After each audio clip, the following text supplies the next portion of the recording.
couple of characters from Wicked, or just a couple of idiots?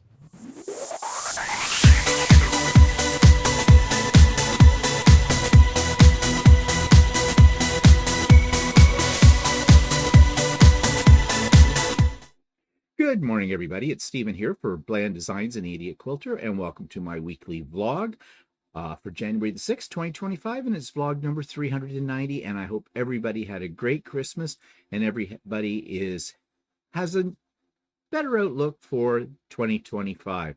2024 is behind us, thank goodness, right? So hopefully this year is going to be better than ever. So Happy New Year. Okay, so you know that I have just returned from a retreat that I was at, Stephanie Stitch's retreat down in Dahlonega, Georgia.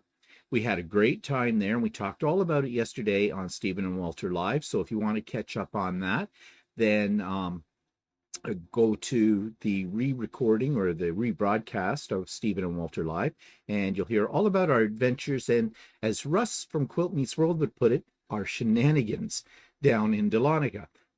But I did get one project done. Well, I got the top done, and that was one of the patterns that was in the Missouri Star Quilt Christmas box that Stephanie and I opened over the month of December.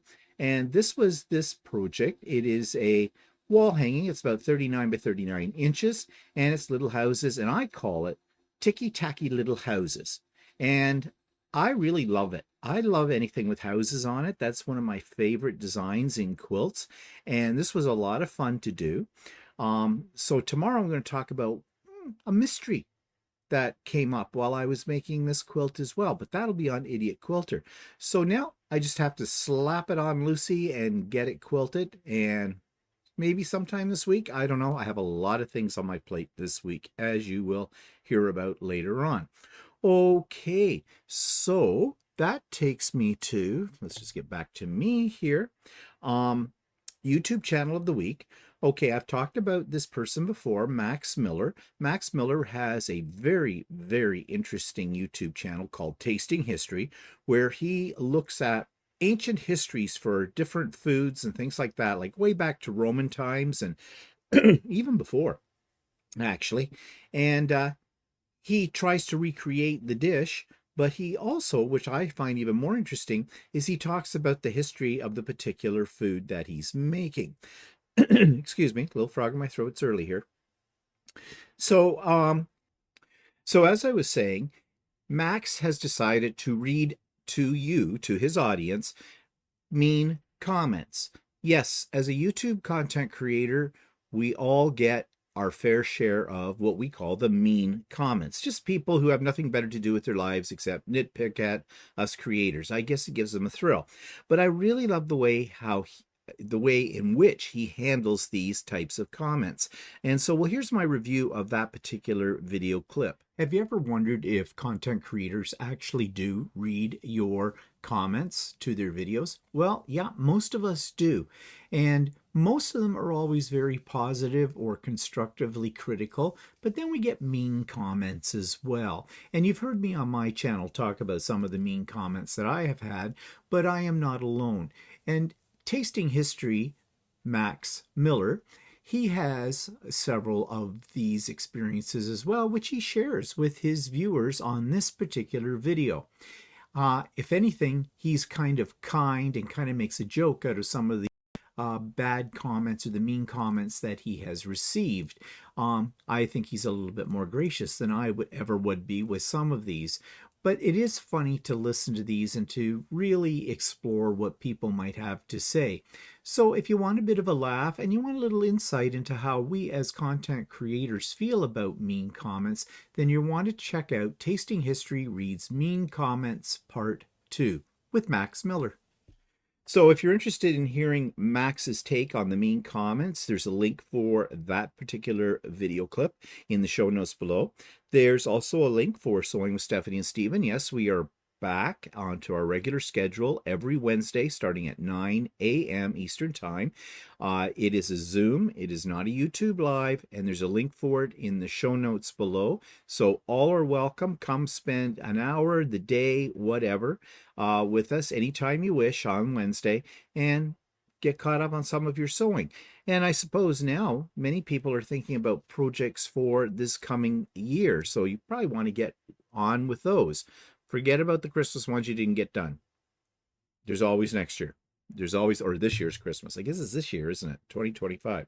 So all are welcome. I hope you can join us. Okay, there is links to all my friends' channels as well. And there is a link to the past week's videos. Well, that's short section because there's only one video from last week, and that video is So Chatty, where we show you all the stuff we brought home from Dahlonega. Yes, we did go to a quilt store while we were there, and yes, there were gifts. Everybody brought stuff for everybody else. I thought I was getting rid of a lot of stuff when I went down to Dahlonega. I filled the car right back up. There was so much. So we did a whole episode of So Chatty showing you all of the lovely gifts that we got. So do check that out if you haven't, if you want to see a really great collection of gifts. Okay, so that takes me to what things are looking like outside today. Well, going down to Georgia, we had fairly decent weather. It was gray, it was cloudy. We had a little bit of rain on the trip down, not much, just a sprinkling.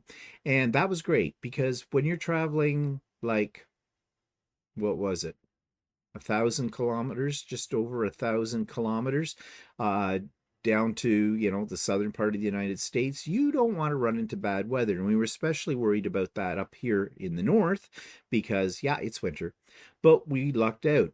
We lucked out coming home as well because we just got ahead of the big snowstorm that's going through the Midwest and right across the United States to the East Coast. We are not feeling really any effects from that yet. Maybe we won't. The snow may miss us. It is cold though. Right now it is currently minus 11 degrees Celsius. So that's 22, 30. Yeah, that's about 8 degrees below zero, roughly. Yeah, in Fahrenheit. I could be wrong about that. Something happens when you hit the negative numbers doing the formula that I use. The formula is you take whatever it is in Celsius, double it, and subtract or add. No, you add 30. You add 30 to it. So, yeah. Minus 11 is minus 22. Add 30. That's 8. 8 degrees Fahrenheit. Okay. Roughly. Roughly. If you want accuracy, go to Google. Anyways, it's cold. It is cold. And I am wearing a short sleeve shirt because I always wear a short sleeve shirt. Actually, not always. Usually in the wintertime, I switch over to a long sleeve shirt. But this year, I'm wearing short sleeves because I love the shirts Walter makes for me. And I want to wear them all year round. So this is why I have this little sweater thing on right now. Because it's a little chilly down here in my sewing room. Not that bad. But, yeah. I'm wearing short sleeves, wishful thinking for warmer weather. I don't mind the cold this time of the year because, the cold's actually a good thing. Excuse me. You wouldn't know it. But yeah, it's a good thing to have. So people say something to do with diseases, things like that. I don't know. I am not a doctor and I don't play one on TV. But here's what it looks like outside. Now you can see we have a trace amount of snow. Now, when we came home, we had a little bit more, but it's gone almost. But in the forecast, and if we take a look and see what it says on my phone, today it's going to be minus 11, but it feels like minus 15. And the high is only going to be minus 7. So that's cold. Partly cloudy all day, but there is no snow in the forecast. The week is going to be cold, but it gets progressively warmer. By the time we get to Saturday, we're going to be at a balmy minus 1. But there's a 40% chance of snow on Sunday and a 40% chance of snow on Monday. But you want to know something? It could happen anytime. You never know. And this is the time of year here now where I live in southern Ontario where we could get buried. Now, not buried like out west in the western provinces or down east in the eastern provinces, but for us, buried. So we'll see. We'll see what happens. And I hate it. It's kind of a love-hate relationship with winter. I used to, as a kid, love snow. And I remember it used to snow in November. I don't know. Am I an old man making up stories from the past? But I would remember waking up one morning and there would be snow, a lot of snow. And I'd be so excited for that. And of course, as I got older, but still going to school, we got excited for snow because we're hoping for snow days, right? No school. Yay. Of course, over the years, we got disappointed on that one. And when I became a teacher, it didn't matter how much of a blizzard was out there. The school was open. At least as far as teachers were concerned, we had to be there at work. And I remember some tremendous snowstorms where I fought my way to get to school in the morning and there were no kids because there weren't any buses running or anything like that. But there we were, the staff sitting around drinking coffee, marking papers. Yeah, well, it was a good thing to catch, or good, what do you want to say here? A good occasion to get caught up on your marking. I'm glad those days are behind me now. Yeah. So if it snows bad here now, next week, I can just sit, have coffee, look out the window and go, too bad. Spring is coming, it'll melt. Yeah. God put it there, God will take it away. So that's what things are looking like right now outside. So coming back here, so what am I pissed off at this week? Well, 'tis the season now, the aftermath of Christmas and New Year's.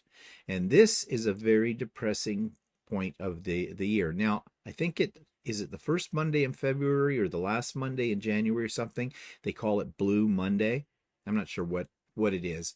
But it's something. I'm just trying to adjust something here on my computer that I want to show you in a bit. Okay, this looks good. Bear with me.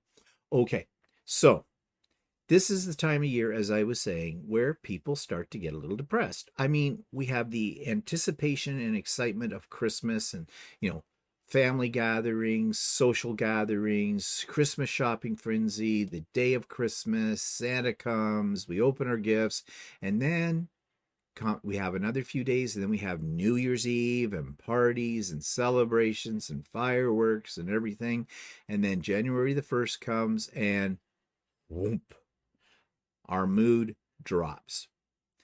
And there are names for this. One of the problems is, of course, for us here in North America, in the Northern Hemisphere, the days are shorter. And the shortest day was December 21st. So they are getting longer, but they're not going to get really long until we get closer to June kind of thing. So we have 6 months of, waking up in the dark, going to bed in the dark, or coming home from work in the dark. And it takes its toll. It's gloomy. It's cold where I live. It's depressing. And in fact, there's a name for that people go into depression, and that's called SAD, seasonal affective disorder. And here's what I'm talking about. There's a definition here for this, if you've never heard of it before. Seasonal affective disorder, or SAD, is a type of depression that's related to changes in seasons. Seasonal affective disorder, SAD, begins and ends at about the same times every year. If you're like most people with SAD, your symptoms start in the fall and continue into winter months, sapping your energy and making you feel moody. These symptoms often resolve during the spring and summer months. Less often, SAD causes depression in the spring or early summer and resolves during the fall or winter months. Well, apparently it's all year round. That's just general depression. Treatment for SAD may include light therapy, psychotherapy, and medications.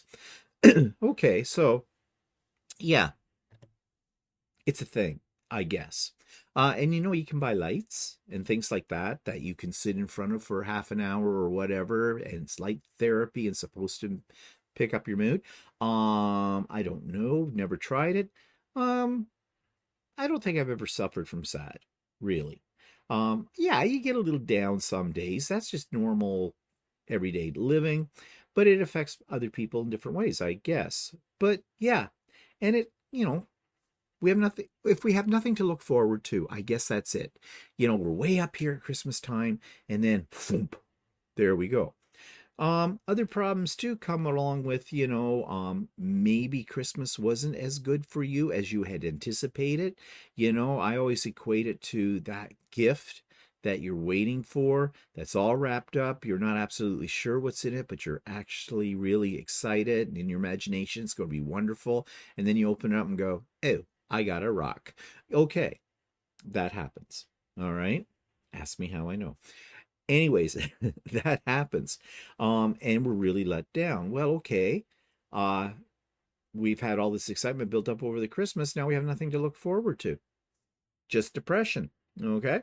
So that's not good. And of course, the bills roll in, don't they? 'Tis the season. And if you've been a smart shopper and really well controlled, had self-discipline, you had a budget and you stuck to it. Yeah, do we? I don't know too many people that do. So then suddenly the reality of what you spent is coming in, and you've got that to think about. Um, in Canada, we are now starting to think about taxes as well. And I think you are in the States too. Although our taxes aren't due until sometime in April, it's now you're thinking, looking ahead, on top of the bills you already have, then you probably maybe owe the government some money as well. If you're lucky, you're getting a refund, but most of us owe them because they like to do it that way. So that's depressing.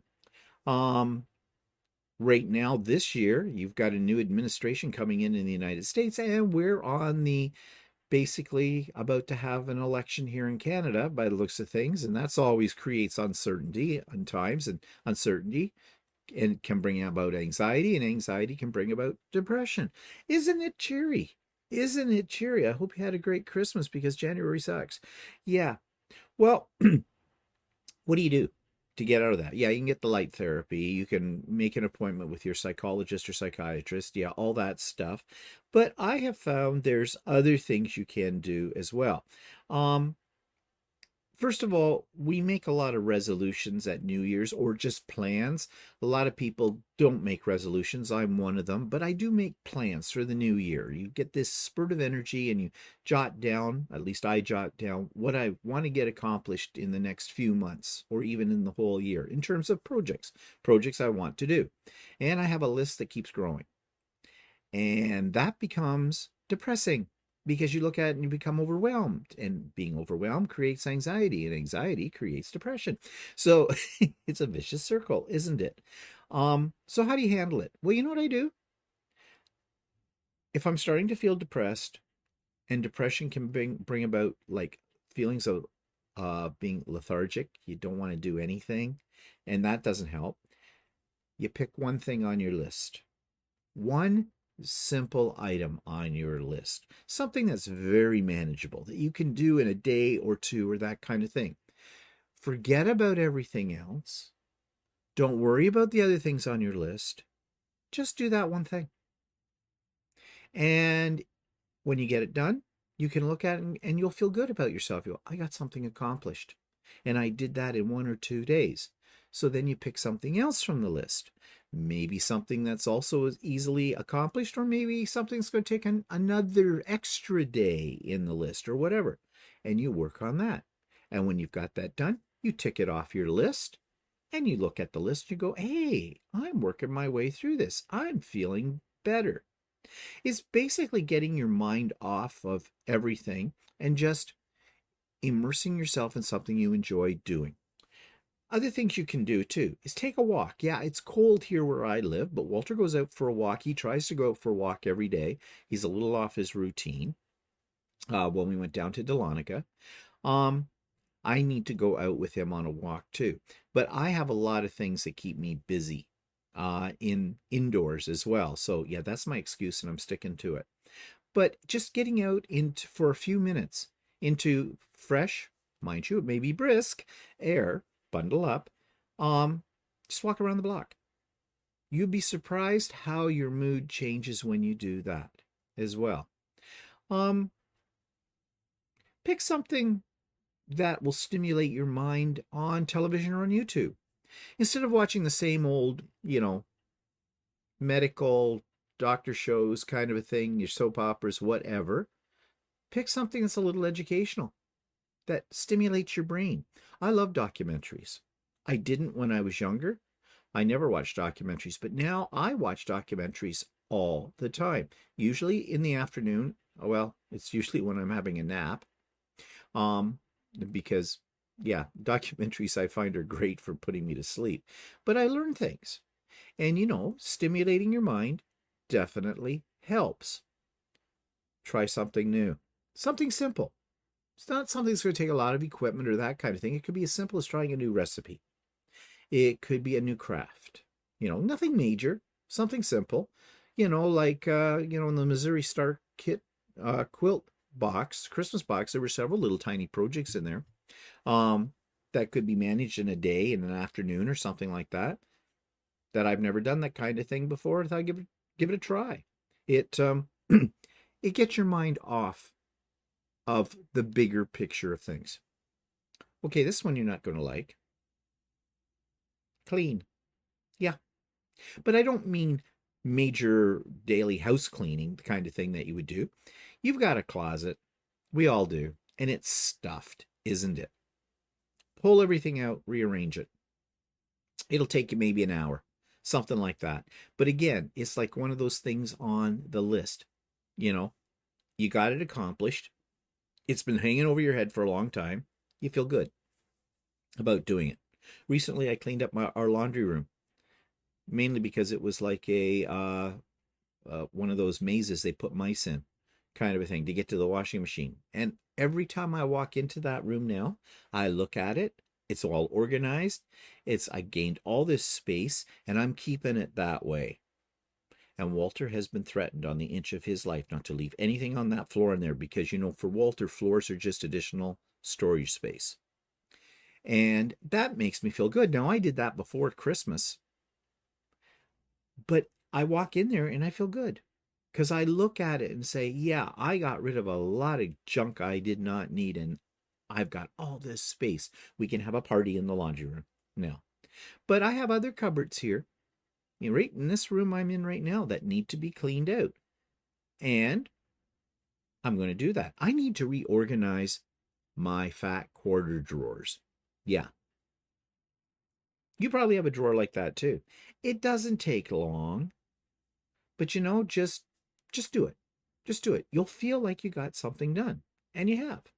So there is no need to be depressed. Take yourself out to lunch. That's always good. Even if it's just by yourself. Just go out, have lunch. Even if it's just going to a fast food restaurant. But sit there and make yourself eat slower. And just observe your surroundings.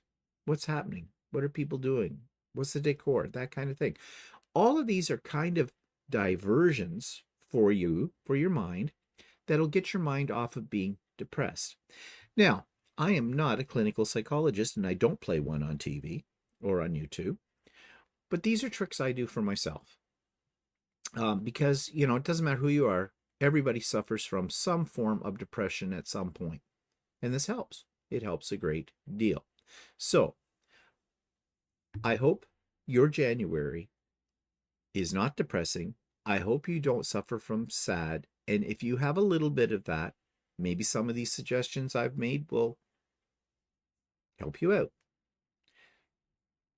They can't hurt, can they? Okay, so let's talk about something else that brings me joy, and that's my grow lights. And let me see if I can just find the picture I want to show you of how things are doing. And let's see, here we go. Yeah, okay, and let's switch the camera over so you can see what I see. And yes, it's lettuce. And this is under grow light number 1. And now this crop we got to start eating up because we're getting a little brown on the tops of the leaves, which happens when they've been in there for a while. But there's a new crop right beside it coming up, as you can see. And oops, wrong picture. And here's grow light number 2. Now, actually, after I took this picture, I decided we better eat some of this. So I made a big salad, and so there's more of that coming up. The basil on the other end there on the right hand side has gone wild. Since being away for like 8 days, what was it, 8 days, 10 days, something like that, things went to jungle. Yep, in here. And here's what I mean by jungle. Yeah, those are our green peppers. Started from seeds. Walter very lovingly started them under the other grow lights, and when they got big enough, he transplanted them into each of their own individual pot. And these suckers have flowers coming on them, which means we're going to have peppers. It's going to be a while yet. But this, I was talking about depression this time of the year. When I look at these, I get excited. They're green. Green is a refreshing color, really, and I'm anticipating the peppers on them, and I'm really happy with this, that this is working out really nicely. So yeah, things are growing very well around here. Okay, so let's see what's next on the agenda. I'm just fooling around here.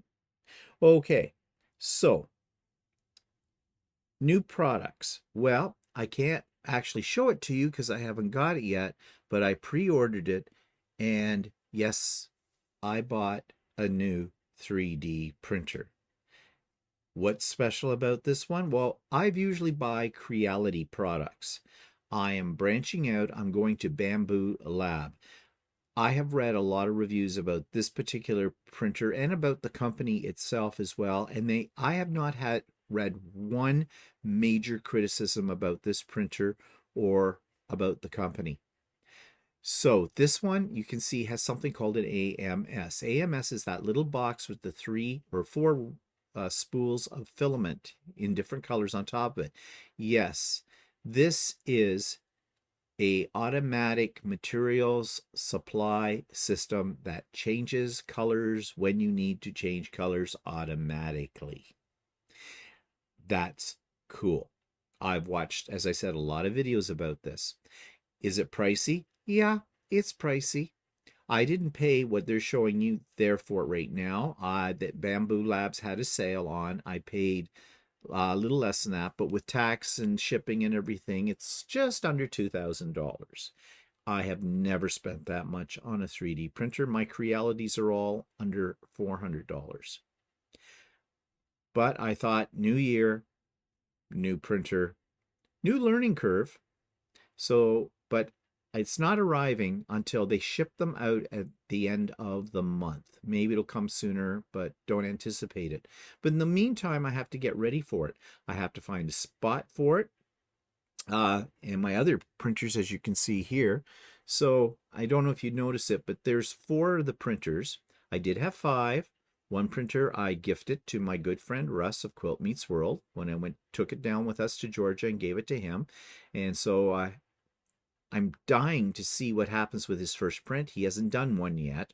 I keep bugging him about it. Get on with it, boy. But anyways, down at the very end, I have made a place. I did the measurements and everything. The new printer should fit in there very nicely. And I'm also going to redo the wall behind all the printers. You can't see it in this shot, but I have some, they're more there for decoration, some small spools of filament hanging on the wall on special little brackets I printed some time ago. But I'm going to take those all down off the wall. I'm going to build a new rack, and that's what that blue thing is. It's sitting on the printer bed.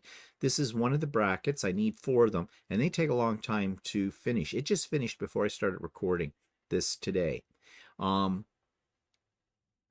going to hold my filaments because I need cupboard space above them. I have a set of cupboards above them that I'm going to put my prints in because I have a big plan to make all kinds of different things and donate them to the local elementary school.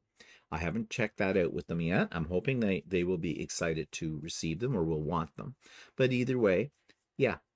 So I am very much looking forward to getting this new printer. And I think this is one, you've heard me use the term and tell you that 3D printers are not plug and play. Apparently, this one is very close. They've been equating it to the replicator on Star Trek. Yeah. So I'm excited. about this.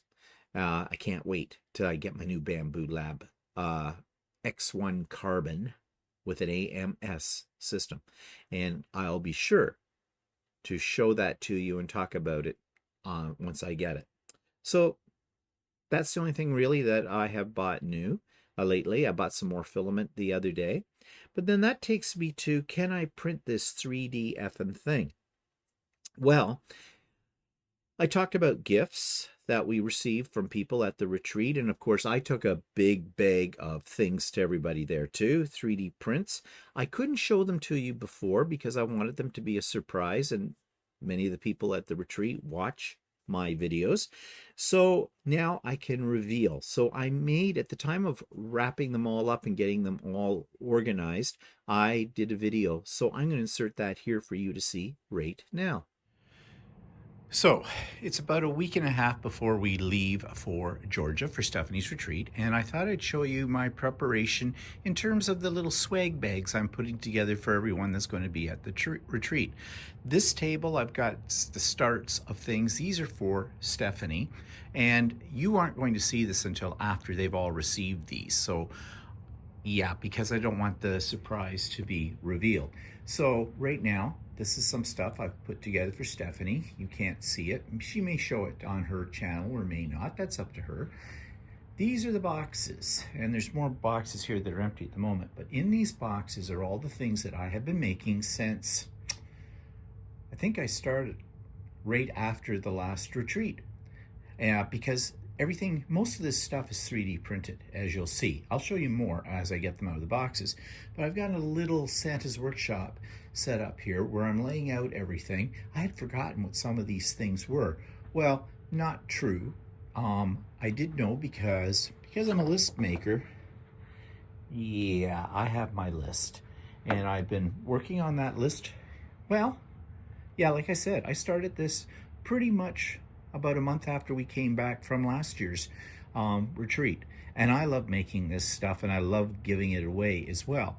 And I'll show you how I'm bagging it up in a bit. So I've laid everything out. I had them all stored in boxes since, well, I've been working on them all year, as I said. And here's what's going in each bag.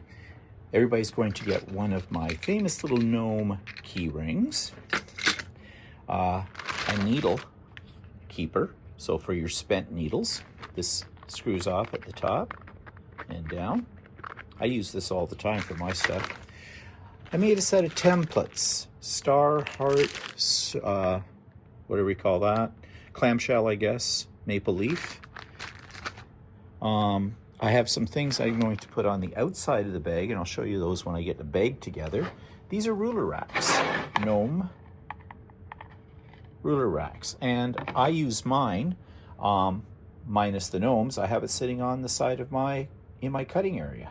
And it works really well. Plus this part on the back, great for holding your rotary cutter or a pad of paper or whatever.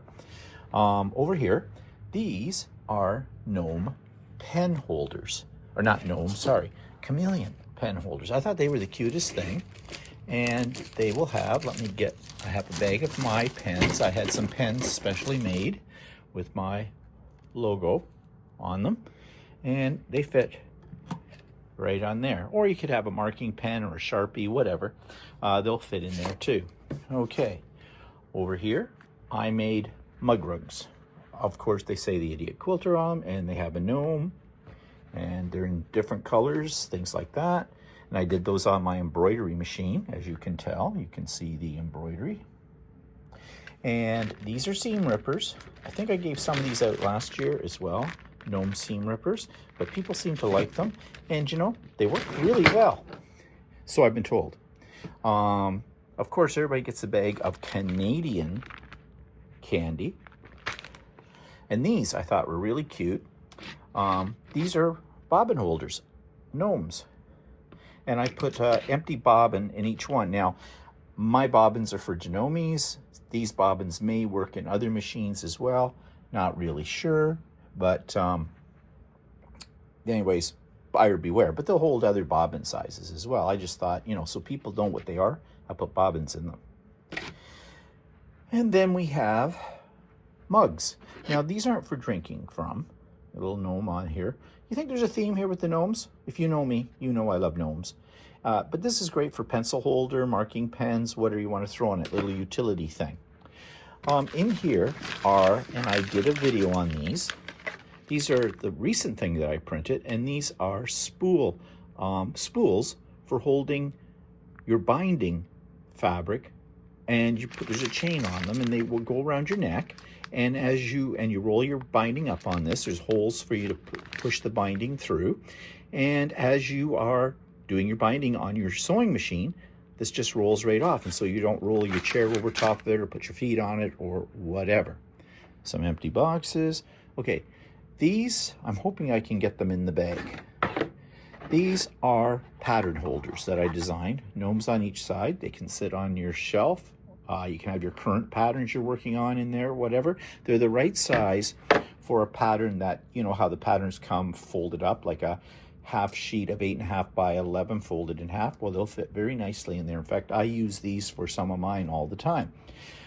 Of course, more gnomes. These are sort of a gnome, could be a little scrap thread holder. It could hold clips. It can hold more pens, some short rulers, scissors, whatever you want. These, I was debating whether I was going to give these to people, because basically what these are a collapsible cup. Not to drink out of, but to hold things in. But the problem with them is they'll all fall apart because each ring is a little smaller than the other. It's almost like a game. So I did make these little clips to hold it together, and I'll show you how this works. You just take it. This is hard to do with one hand. See, I told you they'll come apart. You just, grab the outside ring and you push it down. I can't do it because I'm doing this one-handed, but you just push it down and they sort of lock, and then you have this portable little thread catcher or whatever you want it for. I'm thinking here like when you go to a retreat. The only trouble with these, and I will warn everybody, is there are 6 rings and they will all fall apart. So I'm putting them in a little baggie so that it doesn't fall apart in their bag. So I am preparing Stephanie's bag right now, and it's a little more special because Stephanie's special to me. And this is the bag. Now, I wanted this to be distinctly Canadian. So I went to Canadian Tire and I got a bunch of the Canadian Tire, or as we call it, Crappy Tire bags. And that's what all of these things are going to go into. And I'm going to seal it up. And on the outside of the bag, I have a little decoration that also marks it as Canadian. And I'll show you what that is after I get one of the bags together. And this is what the finished bag looks like. Looks like a medical bag almost, but it says Canadian Tire, Canada Store. And on here, the little, I don't know what you call it, swag bag fob. I made a little Canada maple leaf. And I did a freestanding lace maple leaf, and of course I have my business card on it, but this will also serve as a name for who this bag belongs to. I did have to, tape didn't want to stick to these vinyl bags, but staples seem to work. So yes, I kind of stapled it up shut, but this is for transportation because I've got about 14 of these I have to get in, 14 of these bags I have to get into the back of our car. And our car is full. Walter has put the seats down in the back seat. He has a card where the seats fold down, which is a good thing because we have 14 of these bags. We have 2 sewing machines in sewing machine tote bags or wheelie bags, whatever you want to call it. We're trying to pack as compact as we possibly can and hope to heck the border guards don't pull us over to the side and start going through all this stuff. So yeah, but that is what we're taking down to Georgia as little gifts for everybody. I hope they enjoy them.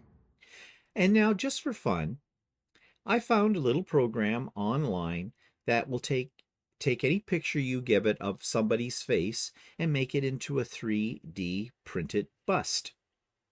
And well, here's what I'm talking about. So I found a program on the internet that allows you to take a picture of somebody's face upload it to the program, and it will make it into a three-dimensional model. And so I think you may recognize these people if you look at them closely. There's me. My head's a little bit weird, kind of long. I think the one of Walter turned out pretty good. I got them in two colors here because I didn't change the filament. These might look better if I'd done them in one color of filament, like a marble. I used to have a marble filament, but I don't anymore. I should get some more and try these again. This is Stephanie. And of course, this is Russ. Russ has turned out pretty good too. His is actually bigger than anybody else, but a lot of that has to do with where I grabbed the picture from. But I thought this was a really cool piece of technology. A little bit of profile from each of us too. I thought this was really cool. And you know, you could take a picture of basically anybody and do this. And with a little tweaking, I think these would make a really cool gift for somebody, you know, a bust of themselves. You want to have a really clear picture, but even the ones that I put in to experiment with this, these were not the best pictures that I used, and they still came out pretty good. Look, our own Mount Rushmore. Should put the mountains in the background for this. I had a little problem with the bust of Walter that I made first. His head came out flat because it ran out of filament and I couldn't get it to restart properly in the right spot. So I redid a decent one of Walter, as you've already seen, but I didn't want to throw this one out, so I made him a little hat. So Walter looks like he's a cast member from Wicked. And I decided to redo my bust because if you looked at those busts I showed you, my head looks very rectangular in it. So I did a new picture, and that whitish thing sitting over there, that's in marble filament. It's got supports on it right now. It just finished this morning too, or it was done when I came downstairs. And I've got to take the supports off that, and I hope that one turned out even better than the ones I had before. And I will show that to you next week. Okay, always lots of things to make. In fact, I made this as well, sneak peek. Yeah, a program very much like the one that makes the bus. This made this too. So I have plans to make a few more of these and put them on my sewing machines as well. Right now, this one sits right up here where you can't see, but I can. I made one for Walter too. It says, "Go away." Because if you've been here for a while, you know Walter's favorite expression is usually, "Go away." Okay, so yeah, I don't got time to be depressed this time of the year. There's so many things to do and so many things to make. I'm just shivering in anticipation. Yeah. Okay, so blasts from the past. Well, everybody loves a stash, a Christmas stash especially. And I've shown you already what we bought at the quilt store while we were down in Dahlonega. But many, many years ago, we went to the States. About 9 years ago, we went to Florida. We drove down on that trip. Don't think we'll ever do that again. That was a bit of a journey. But when we were down there, that was at the time way before I was a quilter, when I was still a paper crafter, and I had a definite love for, you know, Tim Holtz products. And if you're in the crafting community, you know exactly who Tim Holtz is. He's kind of the K facet of crafting. And I found a store down there. Don't remember what its name was, but I was just in heaven. They had everything. And I think I dropped a lot of money on stuff that I brought home for crafting. So I had a whole video that I made showing my stash of crafting supplies that I bought. Now, I didn't put the whole video up because it runs about 40 minutes long.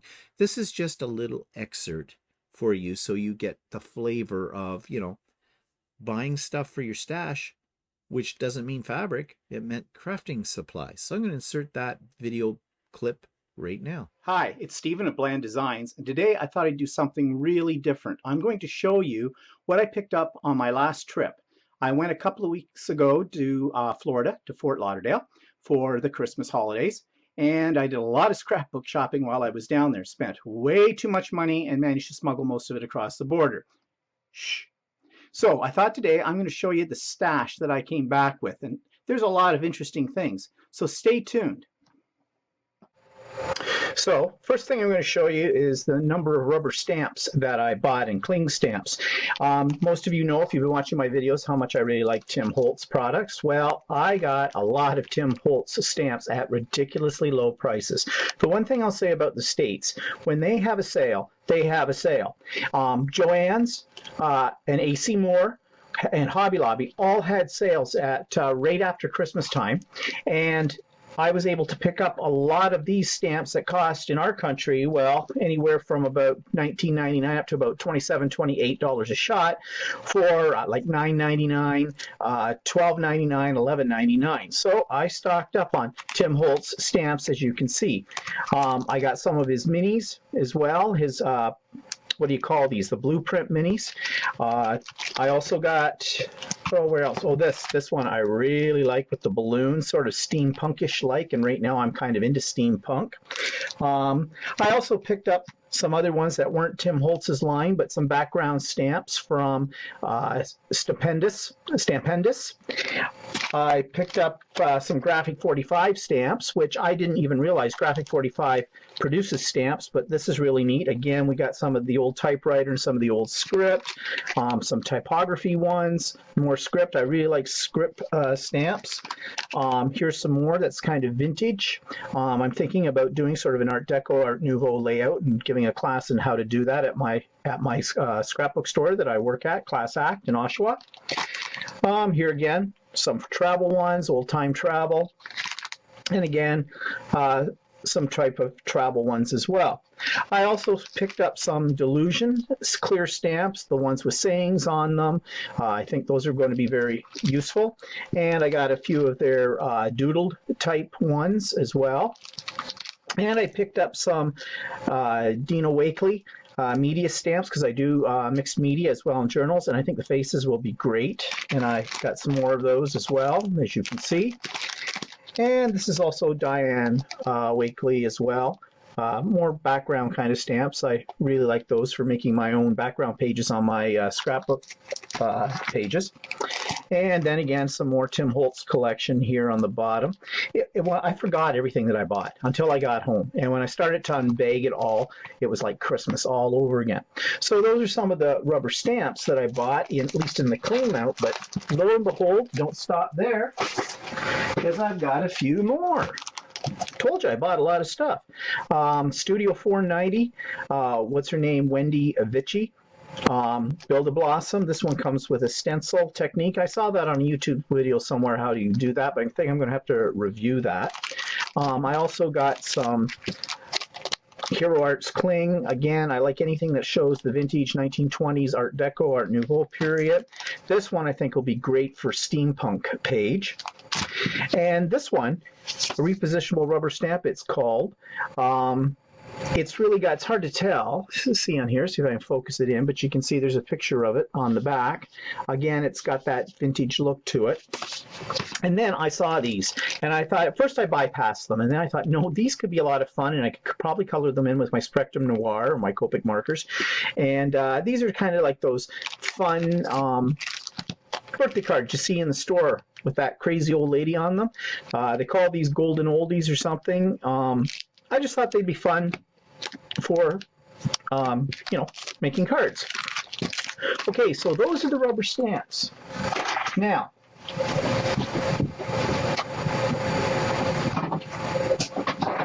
just bear with me for a minute. I'm coming right back. I have these all on another table over at the side. So I bought a whole bunch of other wood-mounted stamps. This one I thought, the Polaroid kind of idea, I thought that would look really good.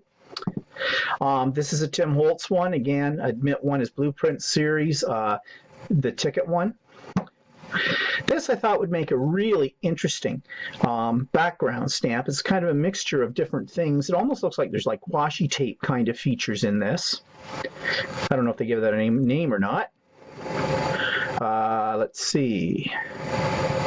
Nope. Don't know what it's called, but I'm going to call it the... Oh, wait.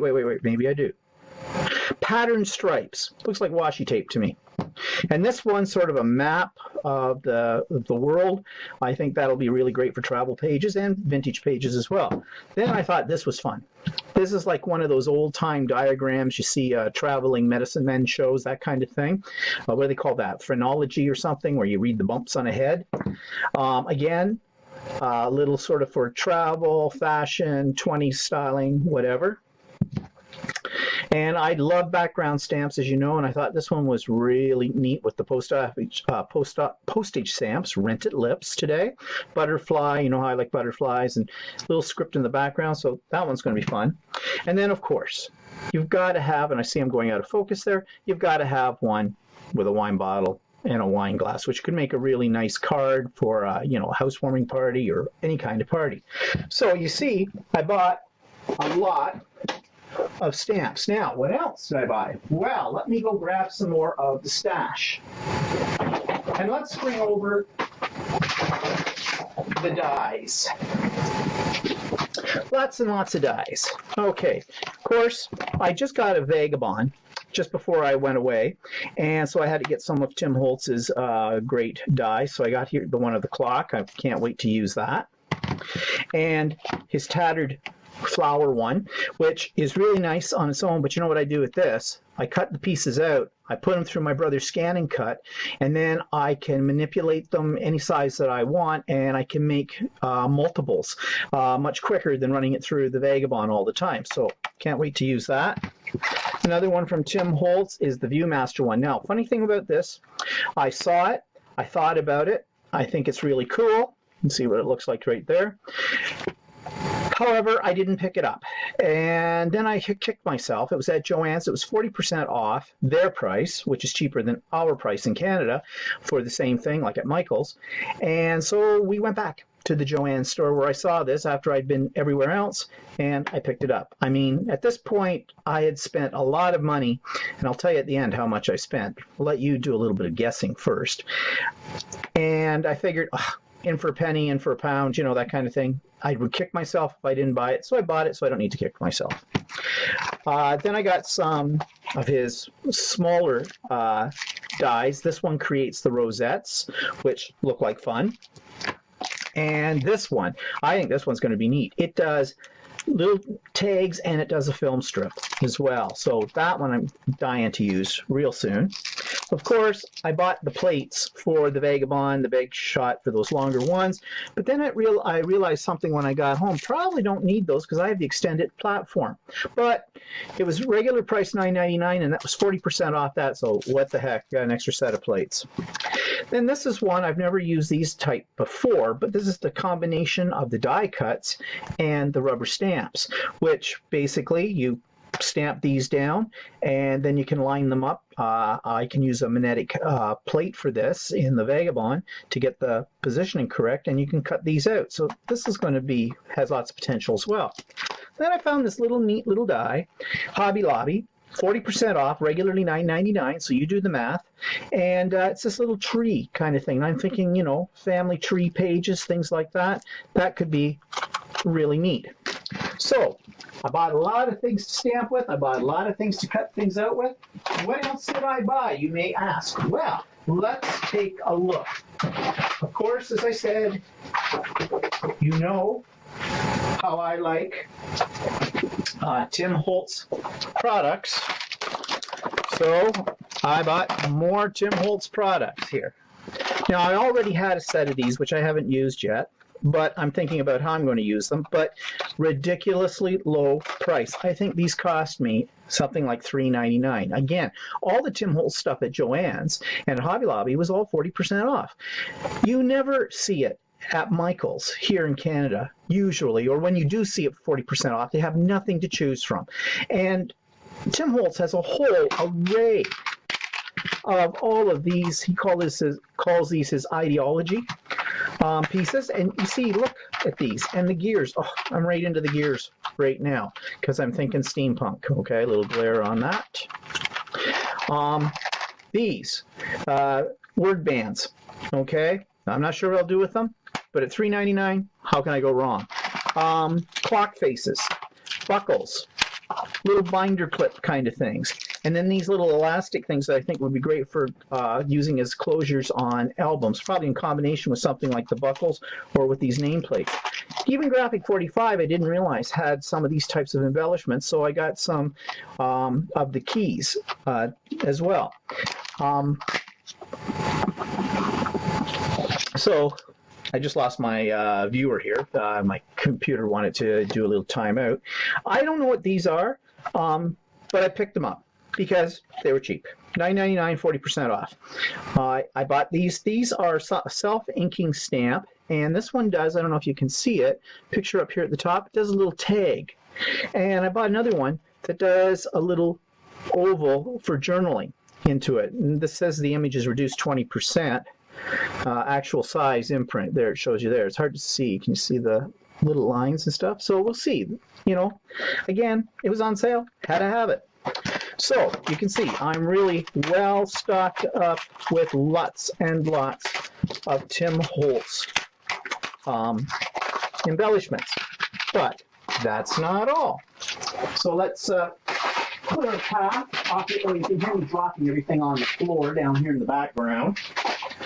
Sorry, I'm not cutting in and out on the video because, you know, I don't want to have to splice a lot of stuff together. So, what else did we buy? Well, let's take a look. I'm just picking up a few things over on this other table that's here and bringing them over. Okay, so here was my one mistake. It's not really a mistake, but it's a duplicate, and everybody's got duplicates. So for the longest time, I wanted one of these Tim Holtz texture hammers, and it was on my wish list of things. Well, I kind of forgot that some months ago, well, maybe 8 months ago, I actually bought one. And guess what? I haven't used it yet. But I saw it there. It was on sale. Forgot that I bought it. The only thing out of everything that I had was this that I duplicated. So it said it was $17.99. It was 40% off on it as well. Everything I bought pretty much was 40% off. Some stencils. Now, I found this really cool scrapbook store. I was staying in Fort Lauderdale. This place was about 45 minutes north of Fort Lauderdale in a place called Lake Worth. If you're ever in Florida, if you ever get to Lake Worth, I highly recommend you go to this store. It's called Everything Scrapbook and Stamps. It is the best scrapbook store I have ever been in. It was big, and it was full to the rafters. And the lady who owns the store, and I never asked her name. So events in the past week, well, unpacking, laundry, yeah, getting myself organized. I'm working on some guild presentations as well. In fact, after I'm finished this, I'm going back at that and hoping today to get that pretty much finalized. Because I'm speaking at 2 different guilds at the end of this month and at the beginning of March as well. I have, so I've been working on that, as I said, and just trying to get back to normal around here. I, took down the Christmas decorations, and I cleaned the house as I was taking down the Christmas decorations. That made me feel happy. That was a job that was hanging over my head while we were away. But I got right to it and got it all done, and I'm very happy it's done now. So now I can concentrate on other things I like to do better. So yeah, that was what the week really was. Nothing too terribly exciting. So what's coming up? Well, I already talked about prepping for the guild presentations. I'm working on 2 new patterns as well. More about that on the Idiot Quilter. I have a couple of quilts to get quilted. One of them you've already seen, the tacky little houses, whatever I'm calling it. And I have a Quilt of Valor one too that's been hanging out in the Lucy room waiting to be quilted for a while now. I got to get that done. And yeah, I'm planning a pop-up sew day. Yep, pop-up sew day probably on January the 18th, Saturday, January the 18th. Details for that and finalizing, for sure that I'm having it on January the 18th will come out on next week's videos as well. And those of you on my mailing list will get a personal invitation as well to that with the Zoom link for it. So stay tuned. You might want to pencil that into your calendar if you're interested. Okay, I think that's it for me. You're all caught up. I'm all caught up. It's a new year. Go for it. I hope you have a great week. We'll see you again soon. Bye for now.